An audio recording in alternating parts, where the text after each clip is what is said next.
اللہ تعالیٰ حدیث قدسی میں فرماتے ہیں، اے ابن آدم لا تخف من ذی سلطان، کائنات کا بادشاہ میں ہوں اور سارے حالات میرے قبضے قدرت میں ہیں، جو کچھ ہو رہا ہے میرے امر سے ہو رہا ہے، لہذا کسی دبدبے اور سلطنت والے سے تو خوف نہ کرنا جب تک کہ میری بادشاہت قائم ہے، اور میری بادشاہت کبھی ختم ہونے والی نہیں۔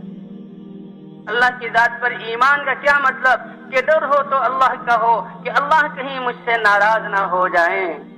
کیونکہ میرے خالق بھی وہی ہیں، میرے مالک بھی وہی ہیں، میرے رزاق بھی وہی ہیں، اور میری زندگی کا نظام چلانے کے لیے اس زمین اور آسمان کی خلاؤں میں اتنے نظام اللہ نے قائم کیے ہوئے ہیں، کیسے نباتات کا سلسلہ چل رہا ہے، کیسے جانوروں کو جو ہے تابع کیا گیا ہے، کیسے اللہ ہوائیں چلا رہے ہیں اور فرشتوں کو انسانوں کی خدمت میں لگایا ہوا ہے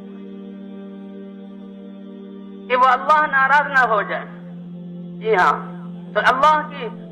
یہ انسان اللہ نے اس کو اس دنیا میں اللہ کی چاہت پورا کرنے کے لیے بھیجا، انسان کے دل میں اللہ کی ذات کا یقین اور جسم سے نکلنے والے اعمال اللہ کی چاہت کے مطابق ہوں، تو ایمان کے خوف ہو تو اللہ کا۔ اے میرے ابن آدم، تو کسی سلطنت والے سے نہ ڈر جب تک کہ میری سلطنت قائم ہے اور میری سلطنت کبھی ختم نہیں ہونے والی۔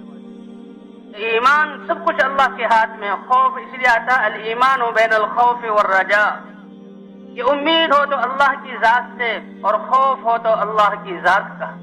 حضرت عبداللہ ابن عمر رضی اللہ عنہما صحابی ہیں، سفر سے واپس آ رہے ہیں، ایک جگہ پر پہنچے تو بہت سارے لوگ ایک چوراہے پر کھڑے ہوئے تھے۔ پوچھا کیا بات ہے؟ کہ جی جنگل سے ایک شیر آ گیا ہے اور وہ بیچ میں آ کر کھڑا ہوا ہے، لوگ اس سے ڈرے ہوئے ہیں، راستہ روکا ہوا ہے۔ تو یہ آگے بڑھے، اپنی سواری سے اترے اور شیر کے پاس گئے اور اس کے کان کو پکڑ کر اینٹھا اور ملا اور ایک شپت لگائی کہ اگر اللہ نے تجھے حکم دیا ہے کہ ان میں سے کسی کو پھاڑنا ہے تو اللہ کے حکم کو پورا کر، اللہ کا جو امر ہے اس سے تو کوئی ٹال نہیں سکتا، اور اگر اللہ نے تجھے نہیں حکم دیا تو پھر تنگ نہ کر اور شپت لگا کر کے راستہ چھوڑ دے۔ وہ شیر نے دم دبائی اور نکل گیا باہر اور راستہ خالی ہو گیا، اور پھر فرمایا انما سلط علی ابن آدم ما خافہ ابن آدم، یہ ابن آدم انسان اتنی بڑی عظمت والا ہے کہ اگر اس کے دل میں صرف اللہ کا خوف ہو، باقی سارے ڈر یہ نکال دے تو کائنات کی کوئی چیز اس کو دبا نہیں سکتی۔ یہ دل اللہ کی ذات پر ایمان، اللہ کی محبت، اللہ سے امید، اللہ کی ذات کا خوف اس کے لیے بنایا گیا ہے۔ جب یہ انسان اللہ کے خوف کو نکال کر چیزوں کا خوف اور تعصب پیدا کرتا ہے تو ان چیزوں کو اس پر مسلط کر دیا جاتا ہے۔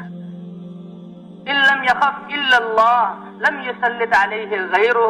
اگر یہ صرف اللہ ہی سے ڈرے تو اللہ اس کے اوپر کسی مخلوق کو غالب نہ آنے دے اور کسی کو مسلط نہ کرے۔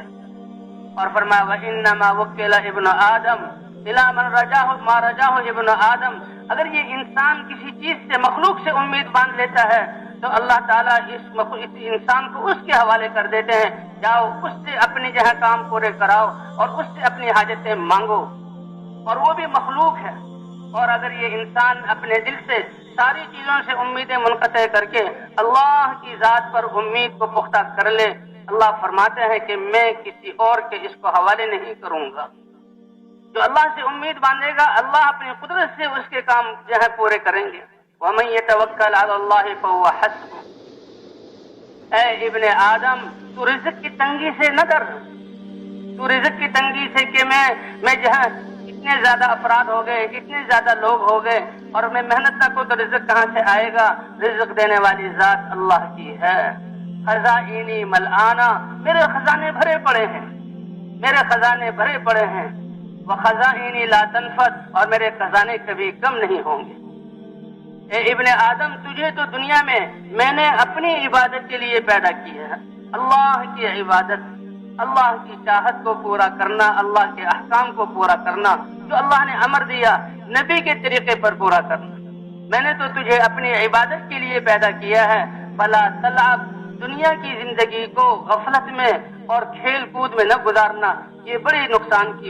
تیرے نقصان کی بات ہے۔ وقدرت لک رزقک، اور تیرا رزق میں نے مقدر کر دیا ہے، وہ رزق تجھے پہنچ کر رہے گا، لہذا رزق کی تلاش میں اپنے آپ کو تھکانا نہیں. یہ تو اللہ کا وعدہ ہے. وَعِزَّتِي وَجَلَالِي، مجھے اپنی عزت اور اپنے جلال کی قسم، جو میں نے تیرے لیے مقدر کیا، تقسیم کیا ہے، اگر تو اسی پر راضی ہو کر قناعت کرے گا اور اسی کو جو ہے لے لے گا، اَرَحْتُ قَلْبَكَ وَبَدَنَكَ، میں تیرے دل کو بھی راحت عطا فرماؤں گا اور میں تیرے جسم کو بھی راحت عطا فرماؤں گا، اور تجھے میں اپنے ہاں محبوب، تو میرے ہاں قابل تعریف ہوگا. ہاں، میرے ہاں قابل تعریف ہوگا. لیکن وَإِن لَّمْ تَرْضَ بِمَا قَسَمْتُهُ لَكَ مِنَ الدُّنْيَا،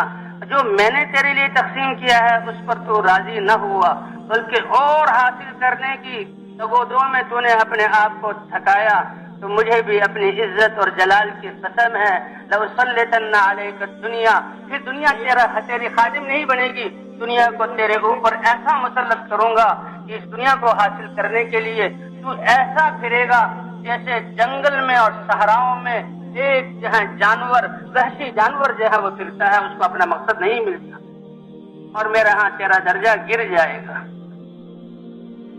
اے ابن آدم، میں نے آسمانوں کو اور زمینوں کو پیدا کیا،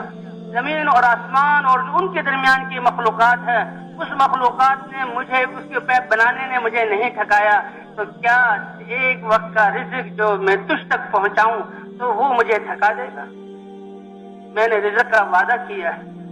دیکھو، میں نے تجھ سے کل کے عمل کا مطالبہ نہیں کیا، میں مطالبہ کرتا ہوں کہ تم مجھے پہچان کر جو اس حال میں میرا حکم ہے اس کو نبی کے طریقے پر پورا کر لو،